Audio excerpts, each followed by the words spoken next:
Okay, so in this class we are going to study about integration.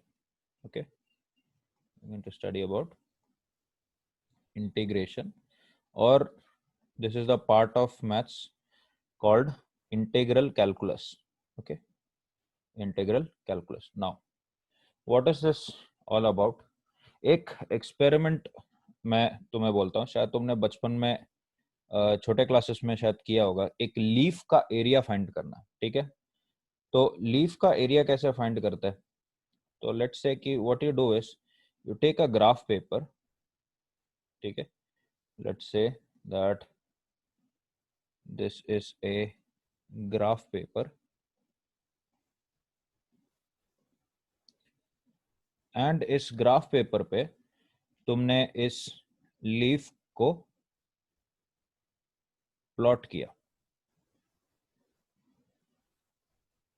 Alright, ये leaf हुआ. Alright, let's say this is a leaf and ये क्या क्या वो क्या किया तुमने यहाँ पे? यू हैव प्लॉटेड या plot of the leaf.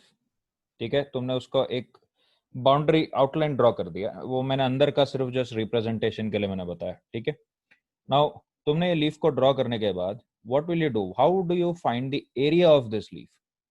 What is the area of this leaf?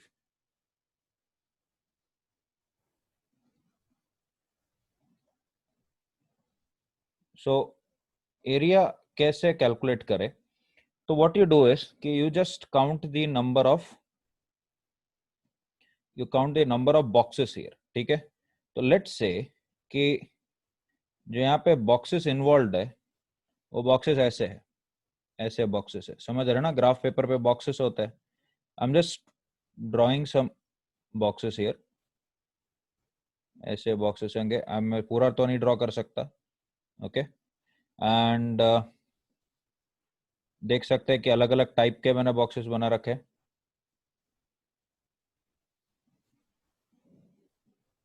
Right, now if I से कि the area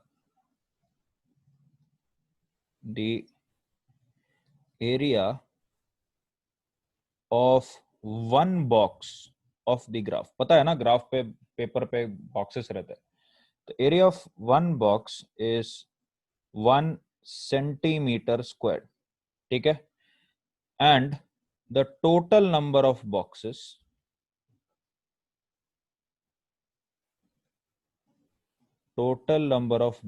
जो है वो है let's say 23. There are total 23 boxes. Now 23 boxes जो मैं कह रहा हूं उसमें you can see that some of the boxes are inside. ये इनको तो एज इट इज काउंट करेंगे, इनको डायरेक्टली काउंट करेंगे, no problem here. And if you look eight the ones that are at the periphery of the leaf, जो उसके as पे है, उसमें कुछ बॉक्सेस जो है उसका half a part of it is inside and a part of it is outside. ठीक है, so just look at this particular box. तो इस पर्टिकुलर बॉक्स में you can see that here इतना एरर है, इतना बॉक्स वो बाहर है. ठीक है, एंड इसमें देखोगे तो बॉक्स जो बाहर है, बॉक्स का पार्ट जो बाहर है वो बहुत कम है कि नहीं? तो you can use this logic कि अगर if more than half the box is inside, then it will be counted. ठीक है, तो in that case you can clearly see that this particular box won't be counted. इसको count नहीं करेंगे. And ये जो बॉक्स है इसको काउंट करेंगे क्योंकि more than half of it is inside. ठीक है, now after counting that you saw that ki total there are 23 boxes. So by this logic you can say that an approximate area ठीक है, this is an approximate area, ठीक है।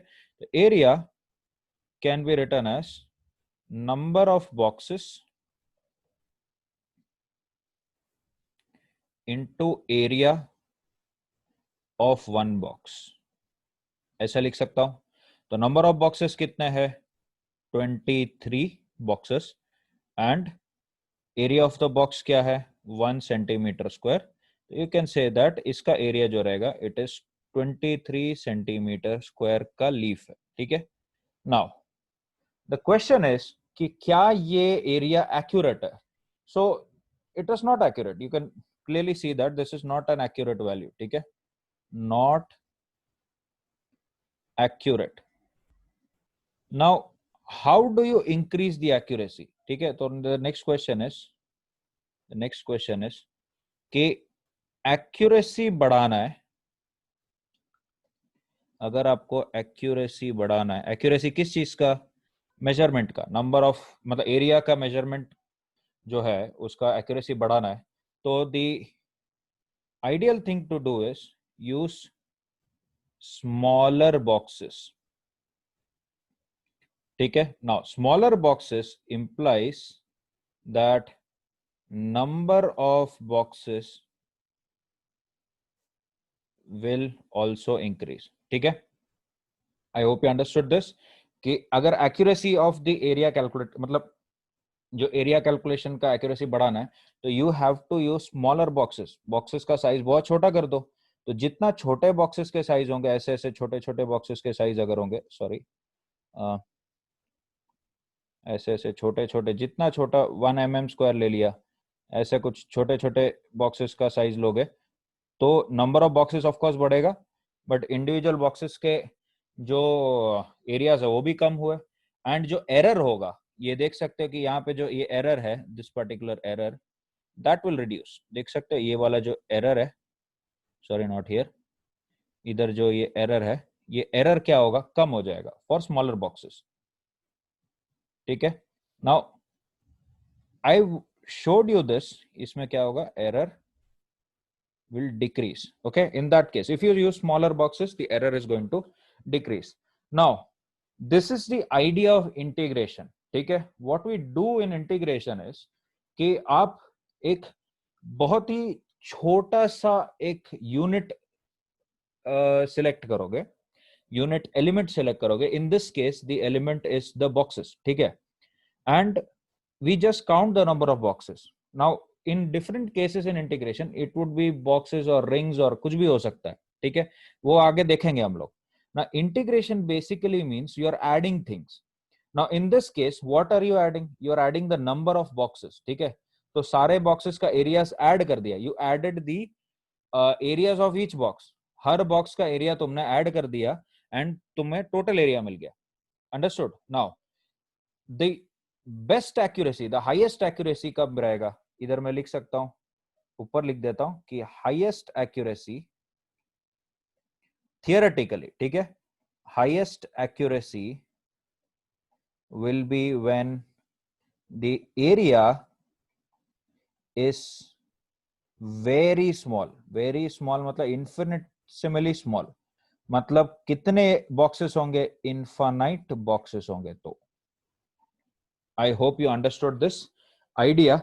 तो infinite boxes अगर होंगे तो it of course practically it is very difficult to add those boxes, but अगर infinite boxes है and if you do a thought experiment that you add the areas of all the infinite boxes, then you will get the actual most accurate area of the leaf। समझ गया ना। this is just an example leaf का, this could be anything, leaf के अलावा कोई भी एक laminar object हो सकता है, ठीक है, random सा shaped object हो सकता है। alright, now इसमें आई होप यू अंडरस्टूड दिस ना। इसका एग्जांपल अगर मैं बोलूं तो अपने टीवी के पिक्सल्स होता है, तो अगर वो पिक्सल्स अगर उसका क्या बोलते हैं, पिक्सल साइज जितना छोटा रहेगा तो उतने सारे पिक्सल्स होंगे और उतना क्लैरिटी बढ़ जाता है ना स्क्रीन का। बड़े बड़े पिक्सल साइज होते तो एकदम क्लैरिटी खराब हो जाता है। I hope you understood this logic, ठीक है। So the basically integration, in integration what we do is we add things, ठीक है। In this particular case we added areas of each boxes, all right। Now तो I hope you understood this particular analogy, right? Now किसी को इसमें doubt है तो पूछ सकते हो. All right. So I could say that integration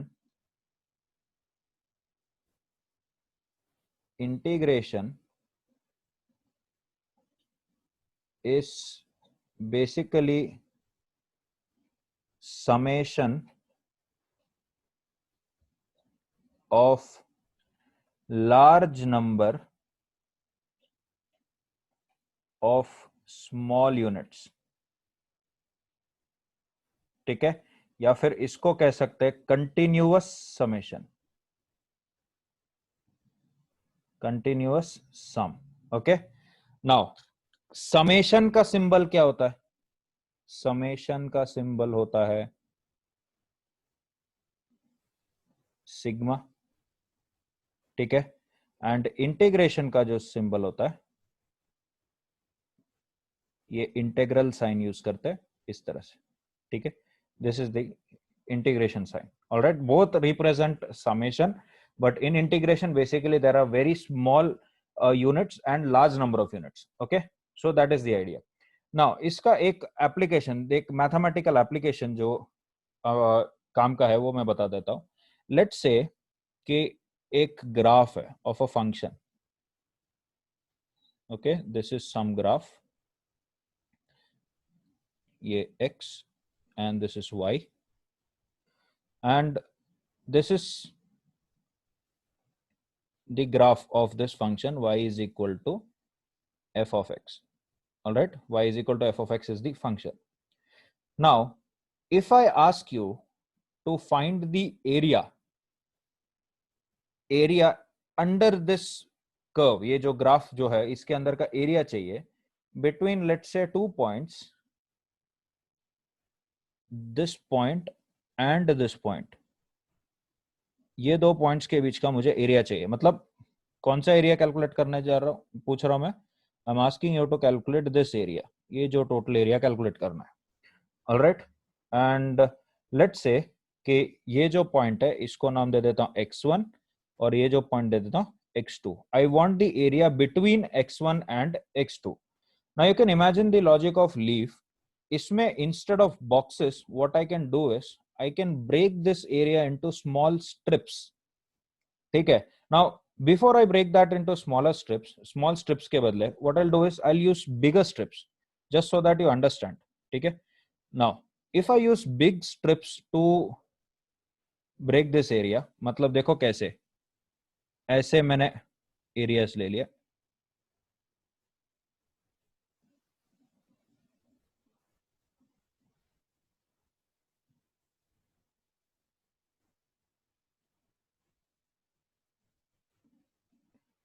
एक सेकंड,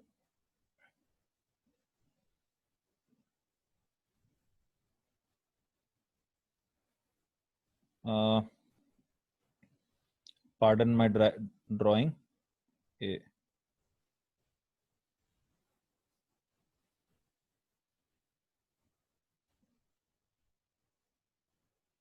इस तरह से तुमने कुछ एरियाज ले लिया. ठीक है, लेट्स से मैं इसको पास ले आता हूं, इसको पास ले जाता हूं. ठीक है, ओके. ना ऐसे मैंने कुछ एरियाज ले लिए. अब इसमें से if you look at it,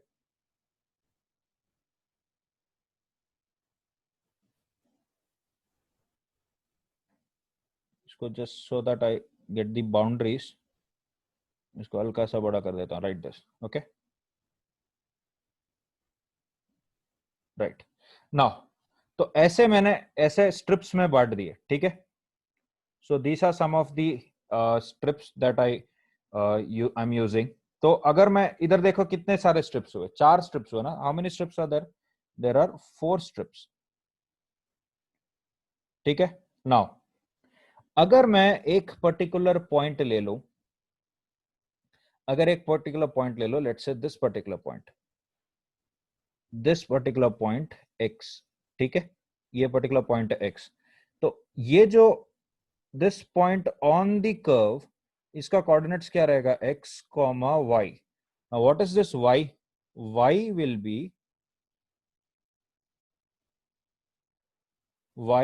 be this height, right? इधर से अगर मैं हाइट ले लूं तो y जो रहेगा वो ये हाइट रहने वाला है, this will be y, okay. And उसका जगह कितना है, x है। नाउ ये जो दिस पर्टिकुलर, ये जो मेरे बीच का जो थर्ड स्ट्रिप है, उस थर्ड स्ट्रिप का thickness, what I will do is, what मैं फॉर सिंप्लिसिटी पर्पस मैं सारे स्ट्रिप्स का थिकनेस सेम रखना चाह रहा हूं, ठीक है। द ऐसे लिख देता हूं, 4 strips of same thickness। ना वो थिकनेस जो है, उस थिकनेस को मैं डेल्टा एक्स ले लेता हूं। Now what is that delta x? Delta x is this,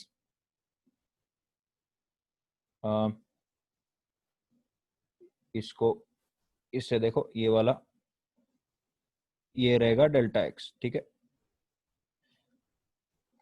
this is delta x, alright. Now just look at this strip, ठीक है। अगर मैं इस स्ट्रिप को अलग से बनाऊं, ध्यान से देखना, सारे स्ट्रिप का थिकनेस क्या है, डेल्टा एक्स है, लेकिन हर स्ट्रिप के लिए वाई चेंज हो रहा है, दिख रहा है ना कि हर स्ट्रिप के लिए वाई अलग है। फर्स्ट स्ट्रिप के लिए वाई कम है, सेकंड स्ट्रिप के लिए वाई थोड़ा ज्यादा, थर्ड स्ट्रिप के लिए और ज्यादा, फोर्थ स्ट्रिप के लिए और ज्यादा, ठीक है। तो अगर मैं ये जो थर्ड स्ट्रिप है उसका मैं उसको मैं अगर ड्रॉ करूं यहाँ पे, तो वो स्ट्रिप देखो कैसे दिखेगा, दिस इज द स्ट्रिप, ठीक है। एंड इसका जो बेस थिकनेस कितना है, इसका जो थिकनेस है that is delta x, and इसका हाइट कितना है, इट इज वाई। देख सकते हैं कि इसका बेस जो है वो है डेल्टा एक्स एंड इसका हाइट जो है वो है वाई। तो if I ask you what is the area of this particular strip, इसको डेल्टा ए नाम दे देता हूं, तो डेल्टा ए कितना होगा, delta A is going to be equal to y into delta x, ठीक है। This is area of one strip, समझ गए, एरिया ऑफ वन स्ट्रिप। तो टोटल एरिया क्या हो जाएगा, total area, total area would simply be sum of areas of all the strips, ठीक है। मतलब A is equal to sum, मतलब क्या हो गया, sigma delta A, alright. And इधर से मैं लिख सकता हूं कि A is equal to sigma, या ये क्या हो जाएगा, sigma y delta x, and what is y, it is f of x। तो sigma f of x delta x, ये आ गया। सो मुझे ये ऑपरेशन करना पड़ेगा पूरा एरिया कैलकुलेट करने के लिए, दिस पर्टिकुलर ऑपरेशन, ठीक है। ये एरिया, ये क्या है, हाइट इनटू थिकनेस का सम किया बेसिकली, ऑलराइट। एंड इसको कहते हैं Riemann sum, Riemann sum, Riemann sum. This is called Riemann sum. Okay. Now, when you do Riemann sum to find the area of this area under this particular curve, there is a problem. तो problem क्या है, problem ये है कि there is an error here, ये देख सकता है, ये एरर आया। तो you can clearly see that this particular area, ये दिख रहा है एरर है, दिस इज द एरर। तो दिस पर्टिकुलर एरिया जो भी तुम कैलकुलेट करोगे using Riemann sum is not accurate, ठीक है। नाउ तो how do you increase the accuracy, इसका एरिया का एक्यूरेसी कैसे इंक्रीज करोगे, तो वो करने के लिए ही हम इसका लॉजिक लगाएंगे जो लीफ में किया था। लीफ में क्या किया हमने, छोटे छोटे बॉक्सेस लिए, है कि नहीं।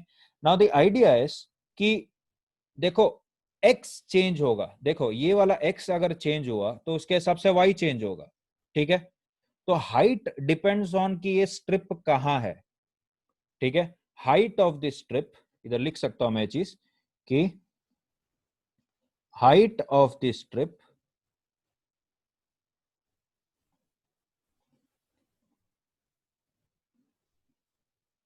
डिपेंड्स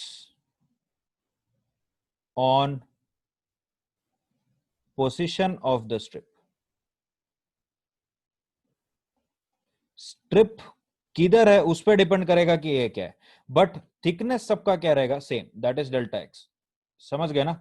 तो अगर मुझे इसका एक्यूरेसी बढ़ाना है तो what I will do is कि इसका जो थिकनेस है उसको बहुत कम कर देता हूं। ठीक है, तो I am using the next slide to increase the accuracy. I will write that to increase the accuracy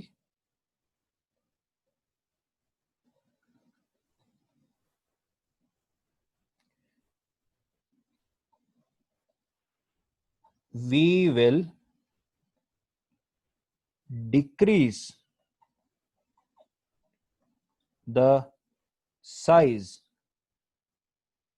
of each strip। ठीक है, नाउ इसके लिए कैसे करेंगे ये चीज, विल चेंज डेल्टा एक्स को क्या कर देंगे, वेरी स्मॉल, छोटा कर देंगे डेल्टा एक्स को। ठीक है, डेल्टा एक्स को बहुत छोटा करने का मतलब डेल्टा एक्स को किससे चेंज कर देंगे, डी एक्स से। All right, now let's redraw the situation again. अब इसके वजह से, बाय द वे, इसके वजह से होगा क्या, this would imply that the number dx मतलब क्या, very very small, this is almost delta x becoming zero, very very small. ठीक है, अगर अभी यहाँ पे अगर मैंने जो डेल्टा एक्स अगर 1 सेंटीमीटर लिया है, दिस इज लाइक 10⁻⁻10 सेंटीमीटर, अगर मान लो 10⁻⁻12 1 फेम्टोमीटर ले लो, 1 नैनोमीटर ले लो, वो जो भी है, बहुत छोटा सा वैल्यू ले लिया। ठीक है, so the number of strips would of course increase. Strips क्या हो जाएगा, ऑलमोस्ट इनफाइनाइट, ऑलमोस्ट इनफाइनाइट, या फिर to be specific very large number. तो बहुत सारे स्ट्रिप्स हो जाएंगे। ठीक है, बट हर स्ट्रिप का एरिया बहुत छोटा है। ओके, हर स्ट्रिप का एरिया बहुत छोटा है। तो what I will do here is, ध्यान से देखो, I am going to redraw the curve. तो this is our x axis, this is our y-axis, x and y-axis, and this was our curve। and कहां से कहां पूछा था तुमको एरिया, तुमसे एरिया पूछा गया था x1 से लेके x2 तक।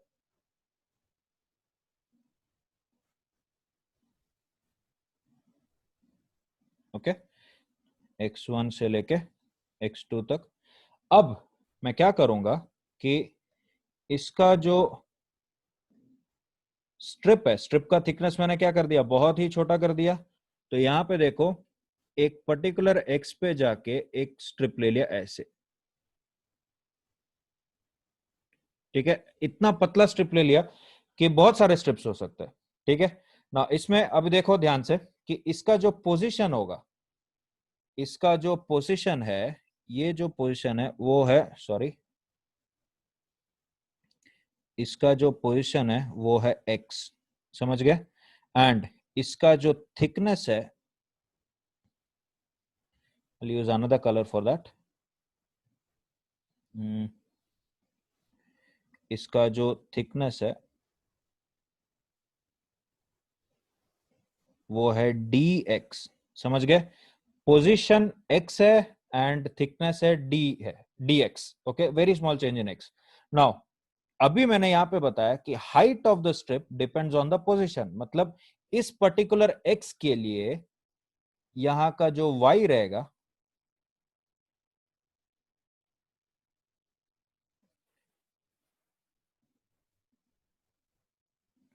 यहां का जो y रहेगा वो ये रहेगा। राइट, तो this is the height. Okay, now अब इस स्ट्रिप का एरिया भी बहुत छोटा रहेगा, तो I can write it here कि मतलब this implies number of strips बहुत ज्यादा है। एंड ये जो इसका इसका थिकनेस अगर बहुत छोटा हो गया, तो आई कैन से दैट कि this implies that the area will be very small. Area will be very small and let's call it dA. इधर क्या था, डेल्टा ए था, और इधर क्या रहेगा, dA, वेरी स्मॉल एरिया. ठीक है, तो इसका एरिया जो रहेगा उसको ले लेते dA. ओके, तो this is the situation. Now what is this strip? ये स्ट्रिप जो है, दिस स्ट्रिप इज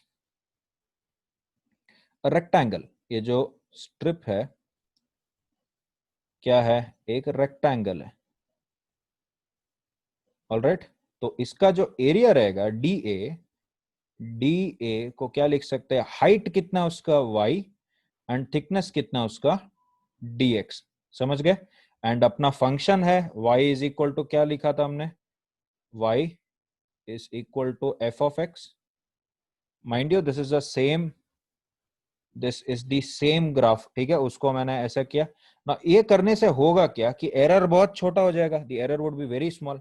तो इसको क्या लिख सकता हूं, देखो ये y dx लिखा, ये dA is equal to y dx, या फिर f of x dx लिख सकता हूं. तो टोटल एरिया क्या होगा, total area would be sum of areas of all the strips. Now this is a very large value ना, मतलब large value नहीं, large number of things to add.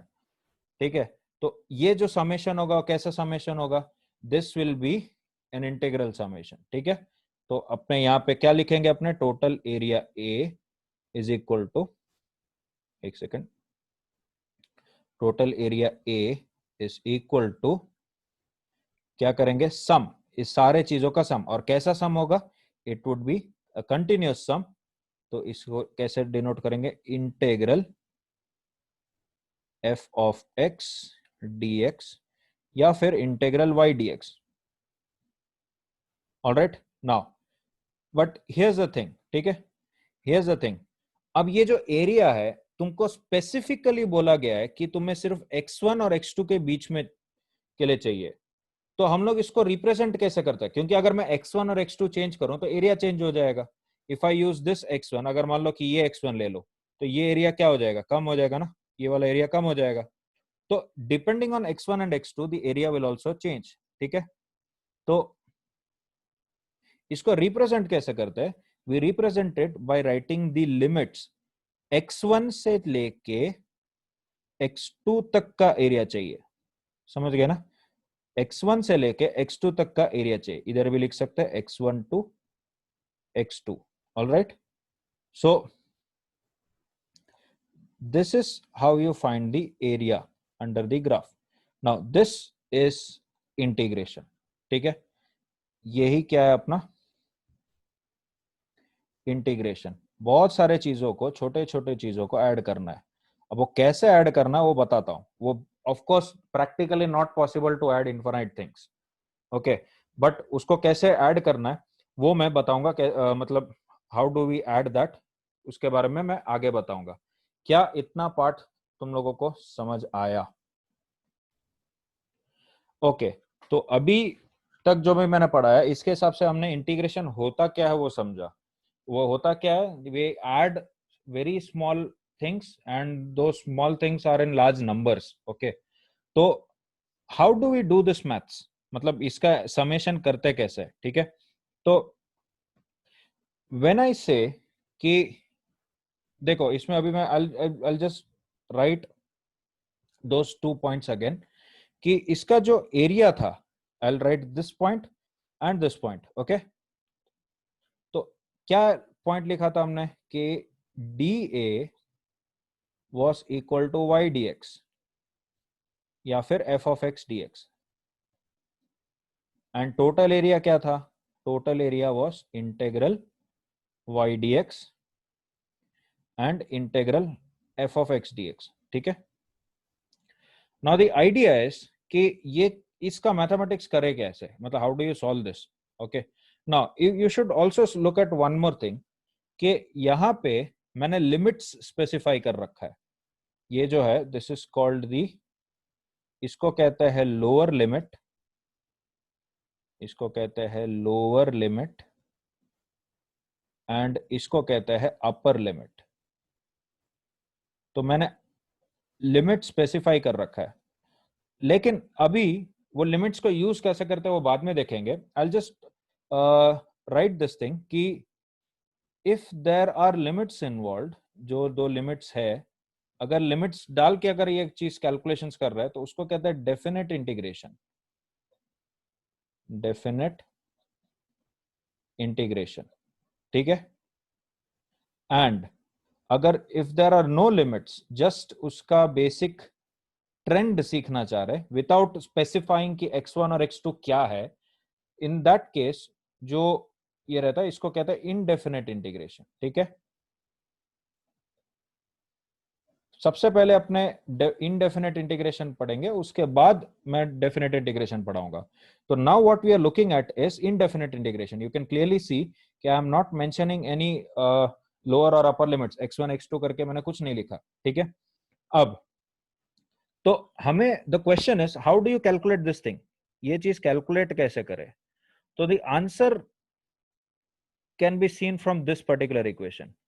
इधर से देखो, I just slightly rearrange this equation, and by rearranging this equation what I get is कि f of x is simply dA by dx। देख सकते हैं f of x is equal to dA by dx। All right, तो इससे question, इससे इससे इससे क्या मीनिंग होता है समझने का कोशिश करो। If I ask you what is integral f of x dx, so the question you need to ask is किस चीज का डेरिवेटिव तुमको f of x देता है, ठीक है। तो इस चीज को समझना, इस चीज को समझना।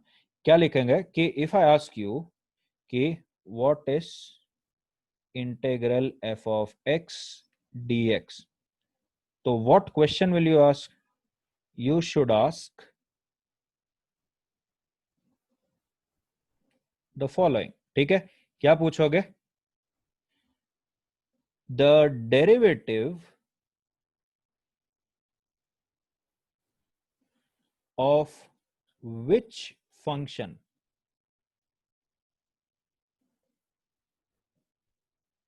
gives you f of x? I'll give you an example on this. एक एग्जाम्पल दे रहा हूं, ध्यान से सुनना। एग्जाम्पल ये है कि if I ask you to calculate integral 2x dx, तो क्वेश्चन क्या पूछोगे तुम?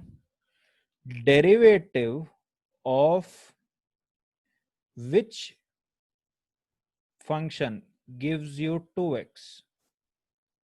समझ में आ रहा है? Derivative of which function gives you 2x। तो हमें इसका आंसर पता है x स्क्वायर्ड। x स्क्वायर्ड का डेरिवेटिव क्या देता है तुमको? 2x। implies you can say integral 2x dx is equal to x squared। Okay, now एक और चीज है इस पॉइंट पे, अगर तुमको 2x के बारे में बात करें तो 2x जो है 2x किस चीज को डिफरेंशिएट करने से 2x मिलेगा?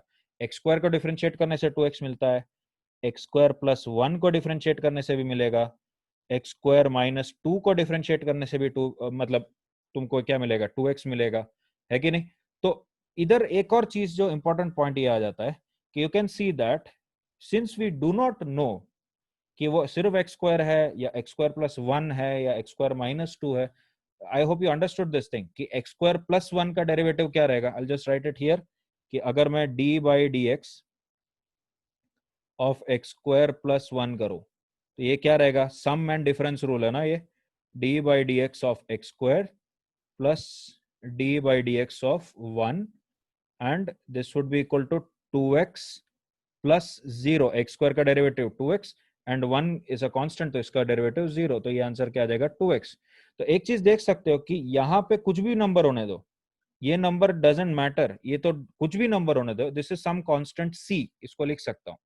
तो अगर वहां पे कांस्टेंट c है तो उसका डेरिवेटिव तो 0 होना ही है। तो what I write here is कि integral 2x dx to generalize this, ठीक है, तो generalize this integral 2x dx will be equal to x square plus c. Now this c could be any number. This c could be any number. इस case में 1 है, इस case में -2 है. तो indefinite integration में we do not know कि ये c का वैल्यू क्या है. तो you need to write this value of c. समझ में आया क्या?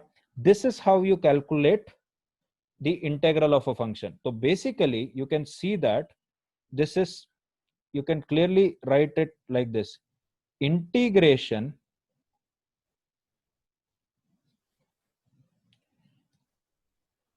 can also be called anti-derivative. Anti-derivative मतलब डिफरेंशिएशन का उल्टा काम कर रहे हैं. समझ गए ना?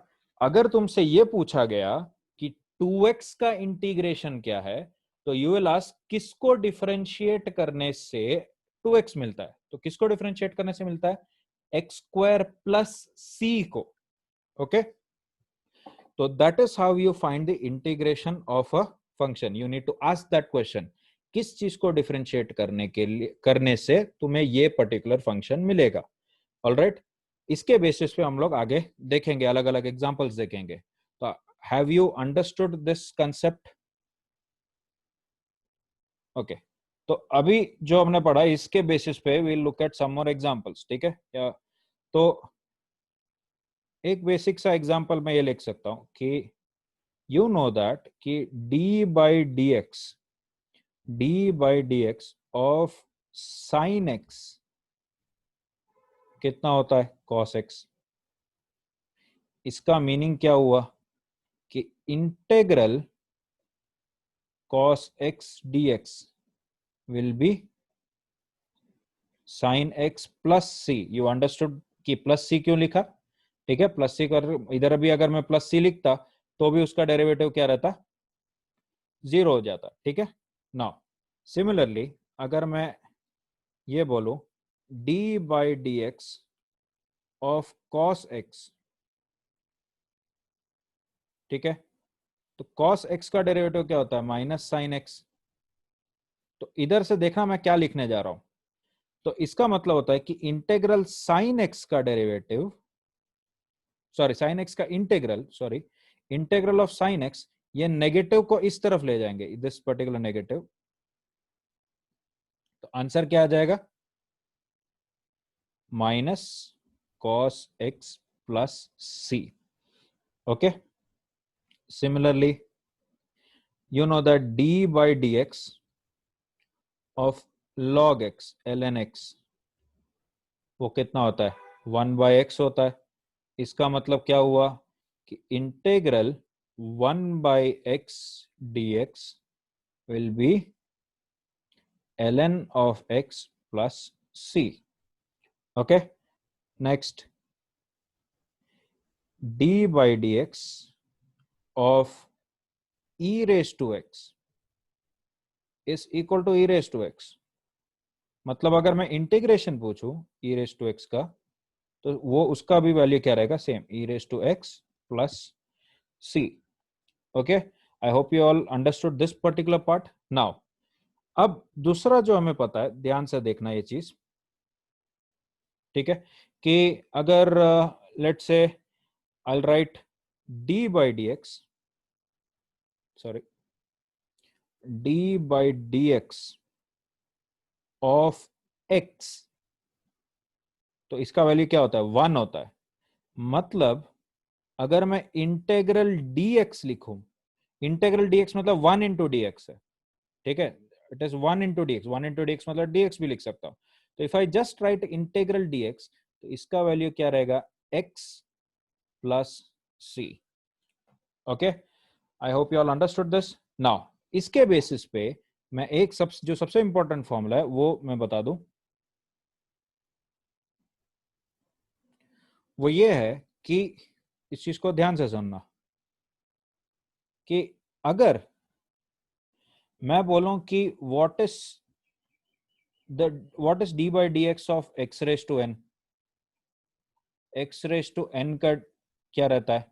It is n x raised to n minus one, okay, n x raise to n minus one. इसका मीनिंग क्या हुआ? इसका मीनिंग क्या हो गया कि integral n x raise to n minus one d x, इसका वैल्यू क्या रहेगा? x raise to n plus c हो जाएगा, ठीक है। Now I want to simplify this thing, ठीक है, I want to simplify this thing. तो मैं क्या करने वाला हूं, ध्यान से देखो इसको, कि इफ आई आस्क यू कि what is the integral of x raise to n dx, x raise to n dx का इंटीग्रल क्या रहेगा? अगर मैं तुमसे ये पूछूं तो what should be the answer? हमें वो क्वेश्चन पूछना है, क्या किस चीज को डिफरेंशिएट करने से ये वाला वैल्यू मिलता है, ठीक है। तो will just look at this particular part, will just look at this particular part. तो इसके हिसाब से जो भी इसका पावर रहेगा वो आगे आना चाहिए, मतलब इसका तो आगे देखो क्या है, वन है, ठीक है। तो अगर मान लो, just look at this particular value, x raise to n plus one upon n plus one. अगर मैं इसका d बाई डी एक्स निकालू, if I try to calculate the derivative of this, तो इसमें क्लियरली दिख रहा है कि one upon n plus one क्या रहेगा? कांस्टेंट, तो डिफरेंशिएशन से बाहर आ गया, d by d x of x raise to n plus one हो गया। अब इधर x रेस टू n का क्या है? n into x raise to n minus one. तो x raise to n plus one का क्या होगा? ये one by n plus one आगे लिखते हैं, मल्टीप्लाइड बाय, ये पावर को आगे लिखा हमने, n plus one multiplied by x raise to n plus one minus one. समझ गए ना? तो इसको इधर से देख सकते हैं कि ये क्या हो गया, यू कैन क्लियरली सी कि ये n प्लस वन और ये n प्लस वन कैंसिल, और ये वन वन कैंसिल, बचा क्या अपने पास? इसका वैल्यू हो जाएगा x रेस टू n। समझ में आ रहा है? So from here you can clearly write कि integral of x raise to n dx will be, क्या क्वेश्चन पूछा, किसको डिफरेंशिएट करने से x रेस टू n आता है? तो x raise to n plus one by n plus one को डिफरेंशिएट करने से x रेस टू n आता है, ठीक है। तो क्या लिख सकते हैं यहाँ पे? You can write this is equal to x raise to n plus one upon n plus one plus c, okay. तो these are some important formulae that you need to remember, ठीक है। this one, फिर ये जो फॉर्मूले है, ये फॉर्मूले आपको याद रखने पड़ेंगे, ठीक है। एंड इसमें जो है, इसमें एक पॉइंट मैं स्पेसिफिकली बता देता हूं कि in this case n should not be equal to minus one. n not equal to minus one very important, क्योंकि अगर n का वैल्यू माइनस वन होगा तो it would become one upon x, okay. So I hope you understood this, I hope you understood this. किसी को इस, okay, now तो basic rules of integration,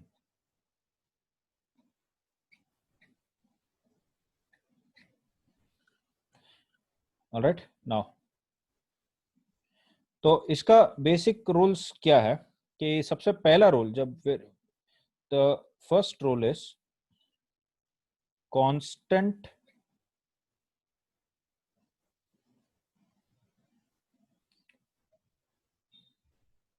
multiple rule, ठीक है, कांस्टेंट मल्टीपल रूल। तो constant multiple rule को कैसे represent कर सकता हूं?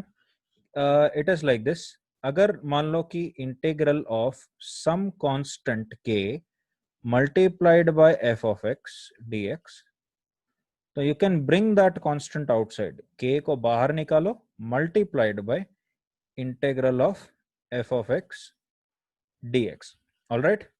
तो एग्जाम्पल के लिए, example I right, let's say integral 3 cos x dx, ठीक है। तो ये 3 क्या हो गया, constant, you can see that this, ये कांस्टेंट हो गया। तो उसको क्या कर सकते हैं, 3 को बाहर निकाल लो, 3 multiplied by integral cos x dx हो गया। एंड इधर से देख सकते हैं कि अपने इसका वैल्यू क्या आ जाएगा, 3 into integral cos x dx क्या है, अभी देखा हमने, it is integral cos x dx is sin x plus c, ठीक है। तो ये क्या आ जाएगा, sin x। Now what I am going to do here is, ध्यान से देखना, इसको प्लस c लिखने के बदले I will write it c dash, ठीक है, I will write it c dash, you will understand why. Now when I open this bracket क्या मिलेगा मुझे, 3 sin x plus 3c dash. Now here's the thing, ये जो 3c dash है, it itself is a constant, ये पूरा constant है, nothing special about this 3 into c dash. तो मैं क्या कर देता हूं, इसको कंप्लीटली एक सी करके कांस्टेंट नाम दे देता हूं। तो I can write it like this, this is equal to 3 sin x plus c, okay. So that is the idea. What I say is कि जब आप कांस्टेंट मल्टीपल रूल यूज करो तो पूरा इंटीग्रेशन करने के बाद लास्ट में प्लस सी लिख देना, ठीक है। तो हर स्टेप में तुमको प्लस सी लिखने का जरूरत नहीं है। उसी तरह से the second basic rule is sum and difference rule, okay. The second basic rule is sum and difference rule, okay. So the idea is कि अगर मान लो कि 3 फंक्शंस, 3 या 2 या 2 3 4 जितना भी हो सकता है, let's say f of x plus और minus g of x, plus भी हो सकता है, माइनस भी हो सकता है, कुछ भी हो सकता है, प्लस और minus h of x dx है। तो इसको सेपरेट कर सकते हैं, that is integral f of x dx। फिर ये आगे का साइन सेम रखेंगे, प्लस माइनस, प्लस है या तो प्लस लिखेंगे, माइनस है तो माइनस लिखेंगे, integral g of x dx plus और minus integral h of x dx। Now इसका भी एक एग्जांपल ले लेते हैं, लेट्स से एक example, I use only 2 functions here. Let's say integral of cos x plus 1 by x, cos x plus 1 by x dx, okay. और wait, I will do one thing, इसमें मैं I'll add one more thing, इसमें minus of I'll use a very simple function, let's say we use x, ठीक है, minus x, sorry एक -1 कर देता हूं, this into dx, all right. Now how do you do this, इसको individually open कर दो, मतलब इंटेग्रल cos x dx, उसके बाद ये जो साइन क्या है, प्लस साइन है, तो उसको प्लस साइन रखेंगे, इंटेग्रल 1 बाय x dx, फिर ये माइनस साइन रखेंगे, फिर integral 1 into dx, 1 into dx is simply dx, समझ गए। अब इसको ध्यान से सुनना, यहाँ पे मैं क्या कर रहा हूं, इसको देखो, ये integral cos x dx is simply sin x, plus इधर का कांस्टेंट को मैं ले लेता हूं c1, प्लस 1 बाय x का इंटीग्रेशन क्या है, ln x, प्लस इधर के कांस्टेंट को लिख लेता हूं c2, ठीक है, माइनस इसका क्या रहेगा, x, इसको मैं अलग अलग ब्रैकेट्स में डाल देता हूं, एंड इसका क्या रहेगा, माइनस x प्लस c3 नाम दे देता हूं इसको, ठीक है।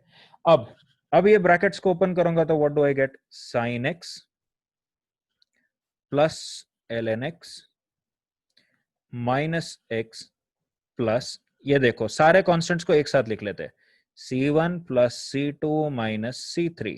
अब ये देख ही सकते हो कि ये जो चीज है, ये पूरा, ये खुद एक कांस्टेंट है। तो इसको ज्यादा कॉम्प्लिकेट किए बगैर I could have done this, मैं पहले सारा इंटीग्रेशन कर देता हूं, अगर मैं इंडिविजुअली सारे इंटीग्रेशन करता तो क्या आता, sine x plus ln x minus x, and उसके बाद एक साथ प्लस सी लिख देता. I hope you understood these two rules, basic rules of integration, in constant multiple rule and sum and difference rule. Do this again. तो इसमें ये एक छोटा सा मिस्टेक हो गया, ये यहाँ पे क्या आएगा, ln x आएगा, sorry for that, this should be ln x minus x, फिर प्लस c लिख देंगे. Okay, so that is the idea. Okay, now अभी हमने दो रूल्स देखे, constant multiple rule and sum and difference rule. Next we have to look at rule of substitution, या substitution rule बोलते हैं. सब्स्टिट्यूशन रूल जो है is used when there is a function inside a function. ठीक है, it is like you can say that it is the opposite of chain rule. Sorry, opposite of chain rule. Okay, तो imagine करो कि अगर तुम्हारे पास एक ऐसा integration आया, f ऑफ, अंदर एक फंक्शन है g of x multiplied by, बाहर फंक्शन है g dash of x into d x. तो you can clearly see that ये चेन रूल किया गया था. इसको किसी चीज को डिफरेंशिएट जब किया तब तुमने चेन रूल यूज किया. ठीक है, तो इसमें करेंगे क्या, ध्यान से सुनो कि let, if they ask you to calculate this particular value, तो what we do is let, ये जो अंदर वाला फंक्शन है, दिस पर्टिकुलर फंक्शन जिसका डेरिवेटिव बाहर है, देख सकते हो अंदर फंक्शन g ऑफ x और डेरिवेटिव बाहर है, तो उस फंक्शन को मान लेंगे, g ऑफ x को कुछ मान लेंगे, let's say will call it u. Okay, now when you differentiate this, what will you get, g dash of x को क्या लिख सकते हैं, du बाई dx, है कि नहीं. दैट इंप्लाइज कि g dash of x dx will be equal to du.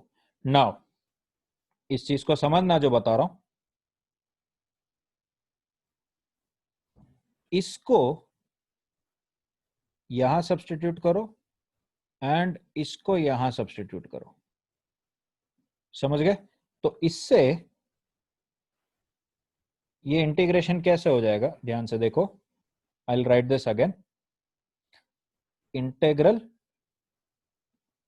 f of g of x into g dash of x dx can be written as integral f of u du. ठीक है, integral f of u du. Now this becomes a easier integration. ठीक है, this is a simpler integration. ये क्या हो जाता है, simpler integration. Okay, now let's look at an example. एक एग्जाम्पल लेता हूं. तो एग्जाम्पल है इंटेग्रल 2x साइन ऑफ, या कॉस ऑफ ले लेता हूं for simplicity, cos of x square dx. Okay, तो ये कैलकुलेट करना है अपने को. You need to find the value of this particular integral. Now, can you see that ये जो x square है, x square का देखो डेरिवेटिव बाहर है 2x. ओके, तो क्या करेंगे इसमें, we'll say let x square is equal to u implies you can say 2x dx is equal to du. Okay, मैंने ये वाला स्टेप जंप किया, दिस पर्टिकुलर स्टेप. ठीक है, तो 2x dx is equal to du. Now क्या करेंगे इसमें, just substitute, will substitute these things. ये देखो, ये एक्स स्क्वायर के बदले ये इधर आ जाएगा, एक्स स्क्वायर के बदले इधर आ जाएगा, एंड du देखो ये यहाँ पे आ जाएगा. ठीक है, तो ये इंटीग्रेशन देखो क्या आ जाएगा, this integration becomes integral, sorry, this becomes integral cos of u, और 2x dx को क्या लिख दिया हमने, du. All right, you can clearly see that this is a very simple integration. cos u का integration क्या रहेगा, it is going to be sin of u plus c. Understood?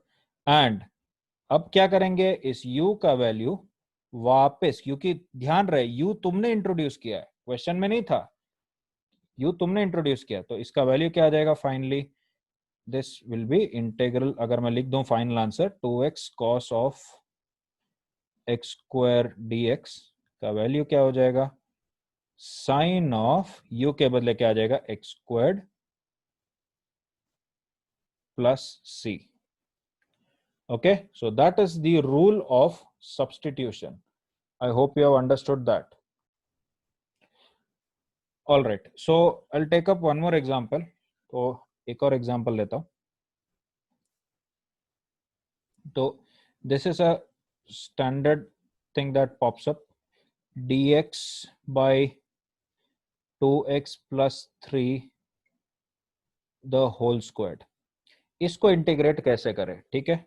Now can you see this, कि इसके अंदर का जो function है, ये नीचे दिख रहा है 2x plus 3 the whole square, तो आउटर मोस्ट फंक्शन क्या है, this is the outer most function, and ये क्या है, इनर फंक्शन है. ओके, ना इनर फंक्शन का डेरिवेटिव क्या है, इनर फंक्शन का डेरिवेटिव चेक करो, तो d by d x of 2x plus 3 करोगे, you will get 2dx, sorry you will get what, 2, है ना. तो 2 मिलेगा, इंप्लाइज यहां से क्या लिख सकते हैं कि इधर से अपने को क्या मिल जाएगा, देख रहे हैं 2, 2 is just a constant, and ऊपर देखो कि ऊपर कुछ नहीं है, ऊपर सिर्फ dx लिखा है. ठीक है, तो देखो इधर मैं क्या कर सकता हूं, what I will do here is कि I'll write let this inner function 2x plus 3 be equal to u.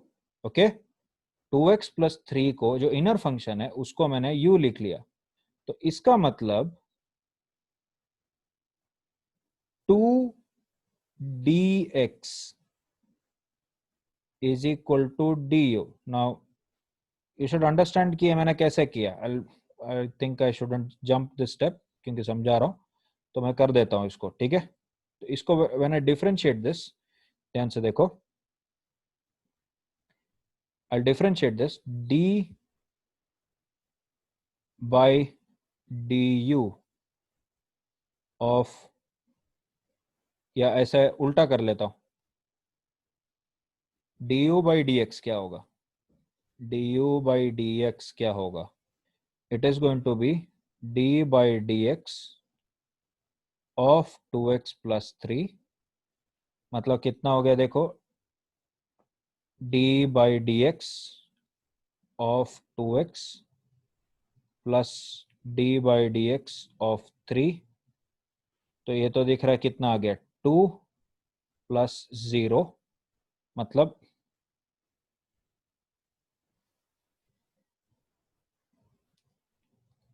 Just for example, ये इतना टाइम ले रहा हूं मैं इसको करने के लिए, क्या लिखेंगे, du by dx कितना आ गया अपने पास, 2 आ गया. तो इधर से देखो मैं क्या लिख सकता हूँ, dx को क्या लिख दिया मैंने, du by 2. All right, now I'm going to substitute this one and this one in the main integral. ठीक है, तो I'll write the integral again, integral dx by 2x plus 3 the whole squared. Okay, 2x plus 3 the whole squared. अब मैंने dx के बदले क्या लिखूंगा, du by 2 divided by 2x plus 3 को क्या लिखूंगा, u, ये क्या हो जाएगा u स्क्वायर। तो दिस इज द इंटीग्रेशन। अब इसको थोड़ा सा रीअरेंज करता हूं तो देखो क्या मिल गया मुझे, du बाई 2u स्क्वायर्ड का इंटीग्रेशन है ये। नाउ इसको देखो कैसे मैं इसको थोड़ा सा रीअरेंज करने जा रहा हूं। ओके, तो इसको देखो क्या लिखूंगा, 1/2 कांस्टेंट है, I just used constant multiple rule. तो 1/2 बाहर आ गया, देख सकते हैं ये वाला एग्जांपल जो मैंने किया था इसमें के बाहर आ गए इंटीग्रेशन के।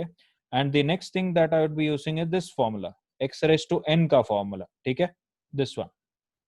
तो देखो कैसे यूज कर रहा हूं, हाफ बाहर निकाल लिया, integral du by you square हो गया, है ना।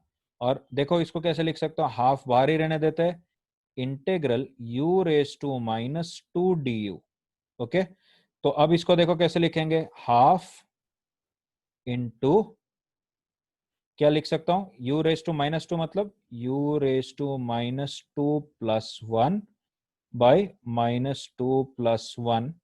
एंड लाइक आई सेड कि सारा इंटीग्रेशन कंप्लीट होने के बाद प्लस c लिख दो, ठीक है।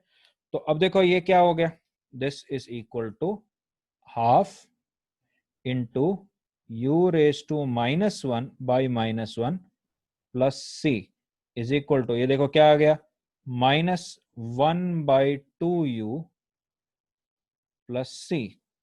ओके, अब ये हमारा लास्ट इंटीग्रेशन हो गया। अब इसमें देखो क्या आ गया, u आ रहा है, u तो हमने इंट्रोड्यूस किया, तो u के बदले क्या लिखेंगे अपने, 2x plus 3। So your final answer would be -1/2 into 2x plus 3 plus C. That is your final answer. I hope you have understood this part as well.